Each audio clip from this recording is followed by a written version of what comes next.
Hello friends, ఈరోజు economy టాపిక్లో భాగంగా భారతదేశ ఆర్థిక వ్యవస్థ అలాగే భారత ఆర్థిక ప్రణాళికల గురించి తెలుసుకుందాము. మనకి 2014 సంవత్సరంలో ప్లానింగ్ కమిషన్ని అబాలిష్ చేసి 2015లో నీతి ఆయోగ్ వ్యవస్థను ఏర్పాటు చేశారు. 2015 జనవరి 1న నీతి ఆయోగ్ అనేది స్థాపించబడింది. ప్లానింగ్ కమిషన్ను రద్దు చేసినప్పటికీ కూడా మన దేశ ఆర్థిక వ్యవస్థలో ఒకప్పుడు ఈ ప్లానింగ్ కమిషన్ అనేది చాలా ముఖ్యమైన పాత్ర పోషించింది. అంతేకాకుండా స్వాతంత్రం అనంతరము భారతదేశ ప్రణాళికలు ఎలా ఉండేవి, మన ఆర్థిక వ్యవస్థ ఎలా ముందుకు నడిచింది అని తెలుసుకోవాలి అంటే మనకి ఈ ప్రణాళిక వ్యవస్థ అలాగే పంచవర్ష ప్రణాళికలు, వాటిని అమలు చేసిన సంవత్సరాలు, ఏ పథకాలు ఆ కాలంలో అమలుపరిచారు, ఇటువంటి వాటన్నింటిపైన మనకి అవగాహన ఉండాలి. అంతేకాకుండా రీసెంట్ ఎగ్జామ్స్లో కూడా మనకి పంచవర్ష ప్రణాళికల మీద చాలా ప్రశ్నలు వచ్చాయి. కాబట్టి ఈ క్లాస్లో మనము పంచవర్ష ప్రణాళికల గురించి డీటెయిల్గా తెలుసుకుందాము. ఈ ప్రణాళిక వ్యవస్థ అనే కాన్సెప్ట్ను మనము రష్యా దేశం నుంచి స్వీకరించాము. 1930 సంవత్సరంలో మనకి ప్రపంచ దేశాలన్నీ కూడా ఆర్థిక మాంద్యంతో బాధపడ్డాయి, ఇబ్బంది పడ్డాయి. కానీ రష్యా మాత్రం నిరుద్యోగము, ప్రొడక్షన్ తగ్గిపోవడము ఇటువంటి అన్నింటినీ అధిగమించి ఆర్థిక ప్రతికూల పరిస్థితులకు లోను కాకుండా స్థిరమైన ఆర్థిక వ్యవస్థగా నిలిచింది. కాబట్టి రష్యా అనుసరించిన ఈ ప్రణాళిక వ్యవస్థను భారతదేశం కూడా అనుకరించాలి అని నిర్ణయం తీసుకుంది. ప్రపంచంలోనే మొదటిసారిగా ప్రణాళికలను ప్రవేశపెట్టిన దేశం రష్యా. రష్యాలో స్టాలిన్ అతను ప్రణాళిక పితామహుడు. 1928, 1933 మధ్య కాలంలో రష్యాలో ప్రణాళికలు ఏర్పాటు చేశారు, పంచవర్ష ప్రణాళికలు. కాబట్టి 1929లో ప్రపంచం మొత్తం ఆర్థిక మాంద్యానికి గురైనా కూడా ఆ ప్రభావం రష్యాలో చూపించలేదు. ఈ విషయమే మన దేశానికి కూడా ప్రేరణ ఇచ్చింది. మన దేశంలో మొదటిసారిగా ప్రణాళికల అవసరాన్ని చెప్పిన వ్యక్తి మోక్షగుండం విశ్వేశ్వరయ్య. మోక్షగుండం విశ్వేశ్వరయ్య ఆయన రచించిన పుస్తకం ఏ ప్లాన్డ్ ఎకానమీ ఫర్ ఇండియా. మనకి స్వాతంత్రం ముందు ఏర్పాటు చేసిన ప్రముఖ ప్రణాళికలను చూసుకుంటే ఫస్ట్ది విశ్వేశ్వరయ్య ప్లాన్ 1934 సంవత్సరం. విశ్వేశ్వరయ్య గారిని మనము ఫాదర్ ఆఫ్ ఇండియన్ ప్లానింగ్ అని కూడా అంటాము. ఇతను 10 సంవత్సరాల అభివృద్ధి ప్రణాళికను రచించారు. పరిశ్రమలను పెంచాలి అని, అలాగే అగ్రికల్చర్ లేబర్స్ని ఇండస్ట్రీకి షిఫ్ట్ చేయాలని, భారతదేశ నేషనల్ ఇన్కమ్ జాతీయ ఆదాయాన్ని 10 సంవత్సరాల్లో డబుల్ చేయాలని, ఇటువంటి ప్లాన్స్ అన్ని విశ్వేశ్వరయ్య ప్లాన్లో మనం చూడొచ్చు. తర్వాత 1938 సంవత్సరంలో నేషనల్ ప్లానింగ్ కమిటీని ఏర్పాటు చేశారు. అప్పటి ఐఎన్సి ప్రెసిడెంట్ సుభాష్ చంద్రబోస్ గారు. సుభాష్ చంద్రబోస్ గారు ఫస్ట్ ప్లానింగ్ కమిషన్ ఉండాలి అని చెప్పి ప్రపోజ్ చేశారు. ఇతను జవహర్లాల్ నెహ్రూ గారిని ఈ నేషనల్ ప్లానింగ్ కమిటీకి చైర్మన్గా నియమించారు. సో ఇండియాలో ప్లానింగ్ కమిషన్ ఉండాలి అని ఫస్ట్ సజెస్ట్ చేసింది సుభాష్ చంద్రబోస్ గారు, నేతాజీ సుభాష్ చంద్రబోస్ గారు. నెక్స్ట్ 1944 సంవత్సరంలో బాంబే ప్లాన్ ఏర్పాటు చేశారు. ఈ బాంబే ప్లాన్ని పారిశ్రామికవేత్తలు అందరూ కలిపి రూపొందించారు. పరిశ్రమలకు అధిక ప్రాధాన్యత ఇవ్వడము, పెట్టుబడిదారీ విధానము కాన్సెప్ట్కి దగ్గరగా ఉండేలాగా దీనిని రూపొందించారు. తర్వాత 1944 సంవత్సరంలోనే గాంధీయన్ ప్లాన్. ఈ గాంధీయన్ ప్లాన్ని రూపొందించింది శ్రీమాన్ నారాయణ్ అగర్వాల్ గారు. ఇతను గ్రామీణ అభివృద్ధికి, కుటీర పరిశ్రమలకు ప్రాధాన్యత ఇస్తూ గాంధీయన్ ప్లాన్ని రూపొందించారు. ఇది డీసెంట్రలైజ్డ్ ఎకనామిక్ స్ట్రక్చర్ అనే కాన్సెప్ట్ మీద డిపెండ్ అయి ఉంటుంది. అంటే అగ్రికల్చర్ రీసెర్చ్ చేయాలి, డెవలప్మెంట్ ఉండాలి, సెల్ఫ్ ఇండిపెండెంట్గా విలేజెస్ అనేవి ఉండాలి అని చెప్పి గాంధీయన్ ప్లాన్ని రూపొందించారు. నెక్స్ట్ ప్రజా ప్రణాళిక, పీపుల్స్ ప్లాన్. దీనిని ఎంఎన్ రాయ్ గారు 1945లో ఏర్పాటు చేశారు. పీపుల్స్ ప్లాన్ అనేది మనకి ఎక్కువగా వ్యవసాయాన్ని అభివృద్ధి చేయాలని సూచిస్తుంది. ఎందుకంటే భారతదేశంలో ఎక్కువ మంది ప్రజలు ఆధారపడింది వ్యవసాయం మీద. కాబట్టి వ్యవసాయం డెవలప్ అయితేనే ప్రజల యొక్క తలసరి ఆదాయం పెరుగుతుంది. అగ్రికల్చర్ డెవలప్ అవ్వకుండా కేవలం ఇండస్ట్రీస్ మీద మాత్రమే మనం ఫోకస్ చేస్తే అది ప్రజల యొక్క కొనుగోలు శక్తిని ఏమాత్రం పెంచదు. కాబట్టి ఈ ప్రణాళిక అనేది 15,000 కోట్ల ఇన్వెస్ట్మెంట్ని 10 సంవత్సరాలలో వ్యవసాయము, వినియోగ వస్తువుల ఉత్పత్తి ఇటువంటి వాటి మీద ఖర్చు చేయాలి అని చెప్పి ఈ ప్లాన్ అనేది ఎక్కువగా ఎంఫసైజ్ చేస్తుంది. అలాగే రైల్వేస్, రోడ్స్, షిప్పింగ్ ఏవైతే ప్రజలకు అవసరమో కమ్యూనికేషన్, ట్రాన్స్పోర్టేషన్, ఇన్ఫ్రాస్ట్రక్చర్ ఇటువంటి వాటి మీద ఫోకస్ చేయాలని చెప్పి ఎంఎన్ రాయ్ ప్రణాళిక సూచిస్తుంది. ఈ ప్రణాళిక సామ్యవాద ఆర్థిక విధానానికి దగ్గరగా ఉంటుంది. అంటే మార్కిస్ట్ సోషలిజంకి దగ్గరగా ఉంటుంది పీపుల్స్ ప్లాన్ అనేది. ఎంఎన్ రాయ్ని ఫాదర్ ఆఫ్ ఇండియన్ కమ్యూనిజంగా మనం వ్యవహరిస్తాం కాబట్టి ఇతను ప్రవేశపెట్టిన ఆర్థిక విధానం పీపుల్స్ ప్లాన్ గురించి తెలుసుకోవడం కూడా చాలా ముఖ్యము. తర్వాత సర్వోదయ ప్రణాళిక. దీనిని 1950లో జయప్రకాష్ నారాయణ్ గారు రూపొందించారు. ఈ ప్లాన్ ఆచార్య వినోబా భావే అలాగే గాంధీయన్ ఐడియాలజీ వీళ్ళిద్దరి ఐడియాలజీ కలిపి చిన్న పరిశ్రమలకు వృద్ధి చేయాలి అని, వ్యవసాయాన్ని అభివృద్ధి చేయాలని ఇటువంటి లక్ష్యాలను ఏర్పరచుకొని సర్వోదయ ప్లాన్ని 1950లో జయప్రకాష్ నారాయణ్ గారు రూపొందించారు. 1950 తర్వాత ప్లానింగ్ కమిషన్ పంచవర్ష ప్రణాళికలు ప్రవేశపెట్టిన టైంలో ఇప్పుడు మనం స్వతంత్రానికి ముందు చెప్పుకున్న ప్రణాళికలు ఈ పంచవర్ష ప్రణాళికలకు ఆదర్శంగా ఉండేవి. వీటిని బేస్ చేసుకొని మనకి ఆ స్వతంత్రం వచ్చిన తర్వాత ప్రణాళికలను రూపొందించారు. 1950 మార్చి 15న మనకి ప్లానింగ్ కమిషన్ ఏర్పాటు చేశారు.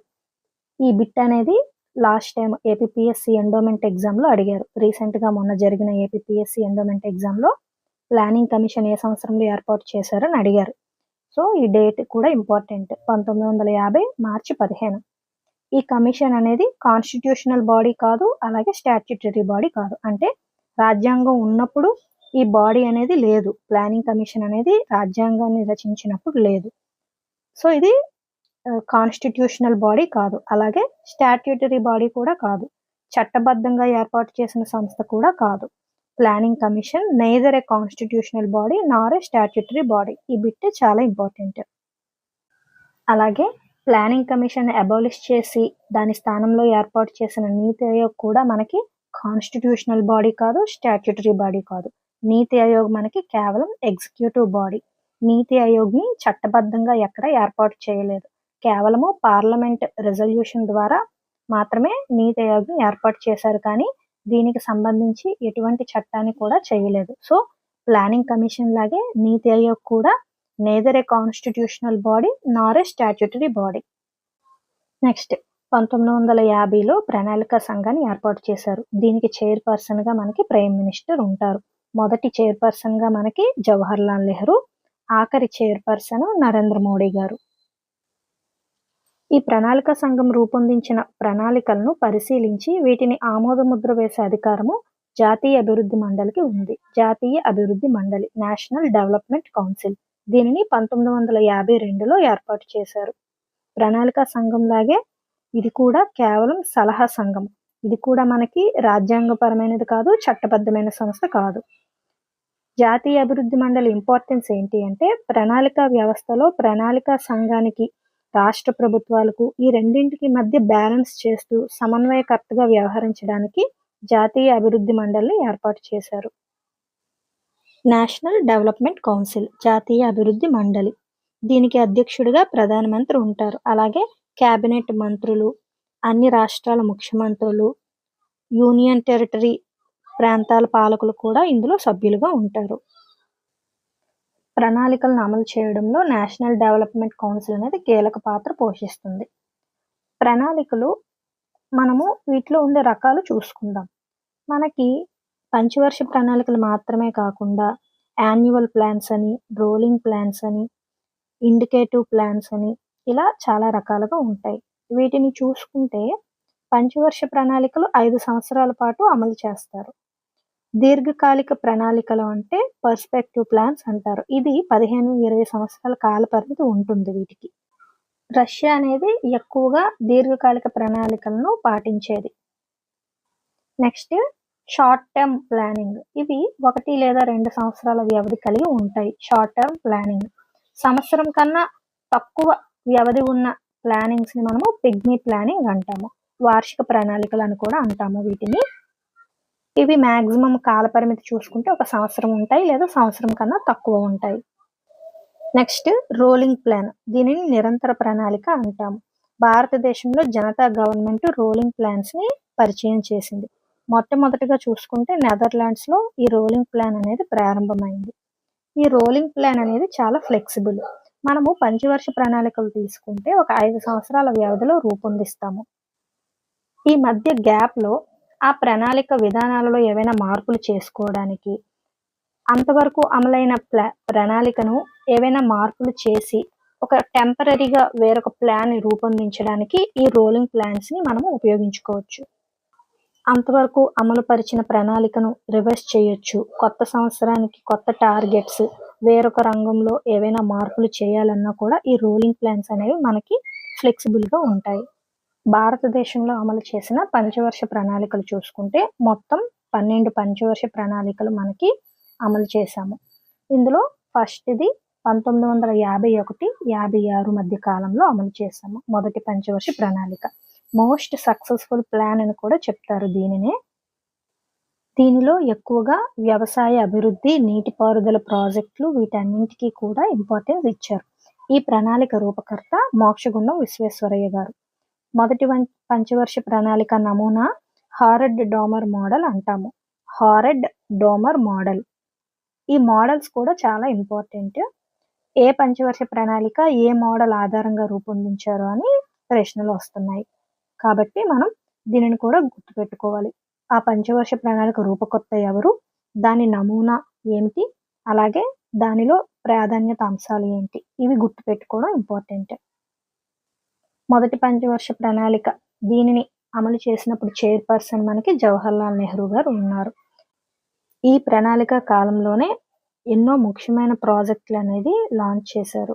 Bhakra Nangal dam, Damodar valley project, అలాగే నాగార్జున సాగర్ కూడా ఈ ప్రణాళిక కాలంలోనే శంకుస్థాపన చేశారు.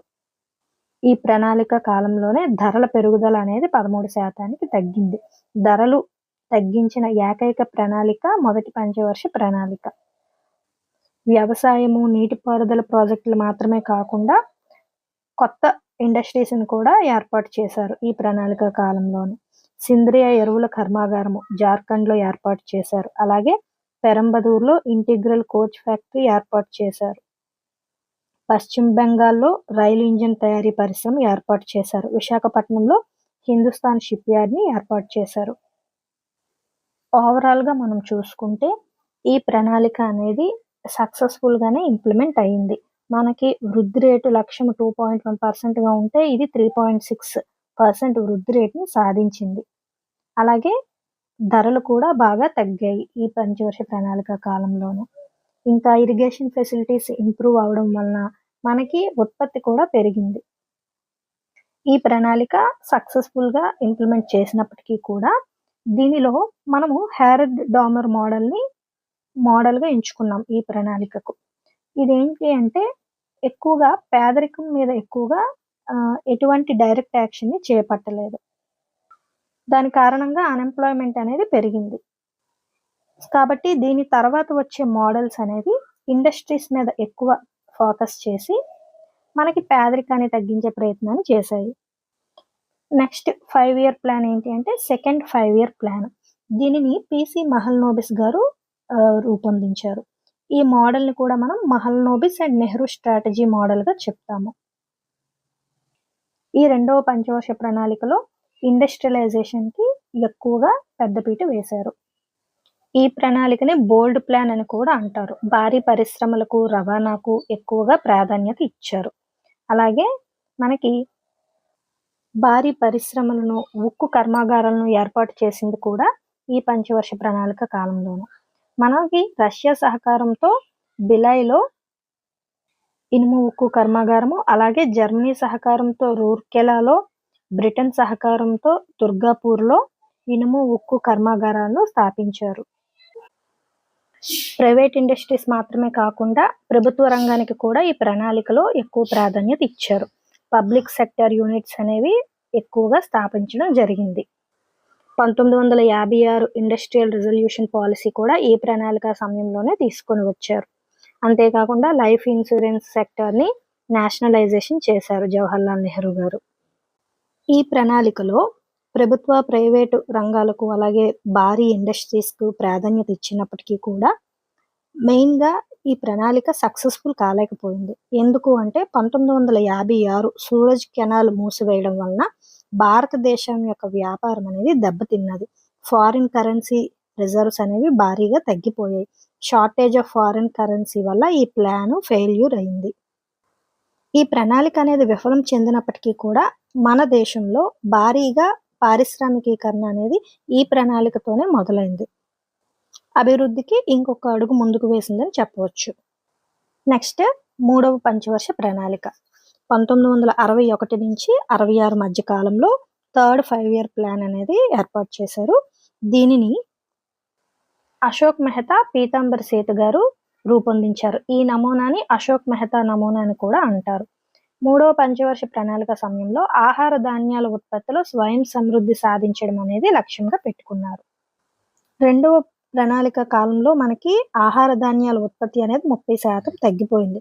అలాగే ఇన్ఫ్లేషన్, ధరల పెరుగుదల అనేది చాలా ఎక్కువగా ఉండేది. ఈ కారణాల వలన మూడవ పంచవర్ష ప్రణాళికలో ఆహార ధాన్యాల ఉత్పత్తి మీద తిరిగి ఫోకస్ చేశారు.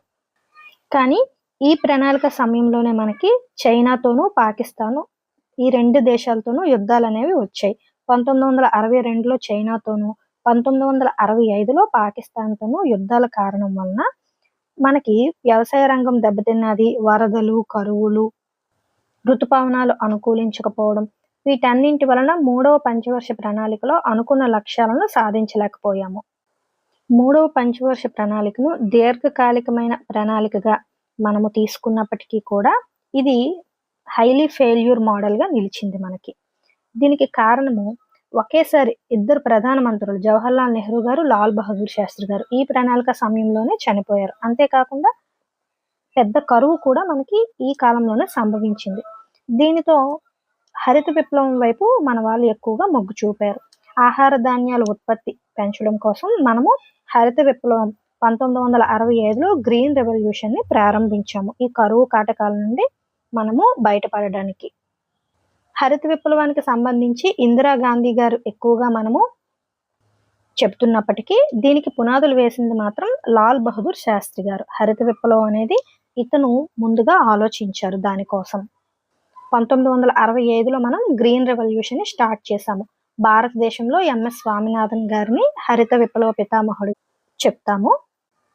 మూడవ పంచవర్ష ప్రణాళికకు సంబంధించి ఇది ఏ మోడల్ అని ఒక్కొక్క పుస్తకంలో ఒక్కొక్క లాగా మెన్షన్ చేశారు. మనకి హారడ్ డామర్ గ్రోత్ మోడల్ అని ఒక బుక్లో మెన్షన్ చేశారు. ప్రాస్పెక్టివ్ లాంగ్ టర్మ్ ప్లాన్గా హారడ్ డామర్ గ్రోత్ మోడల్గా దీనిని మెన్షన్ చేశారు. అలాగే ఇంకొక బుక్లో దీన్ని అశోక్ మెహతా నమూనాగా మెన్షన్ చేశారు. దీనికి క్లారిటీగా నా దగ్గర కూడా ఆన్సర్ లేదు. మీ బుక్స్లో కూడా ఏ మోడల్గా మూడవ పంచవర్ష ప్రణాళిక అని మెన్షన్ చేశారనేది కామెంట్స్లో మెన్షన్ చేయండి. నెక్స్ట్ క్లాస్లో మనము రోలింగ్ ప్లాన్స్ గురించి అలాగే రిమైనింగ్ 5 ఇయర్ ప్లాన్స్ గురించి తెలుసుకుందాము. Thank you so much friends.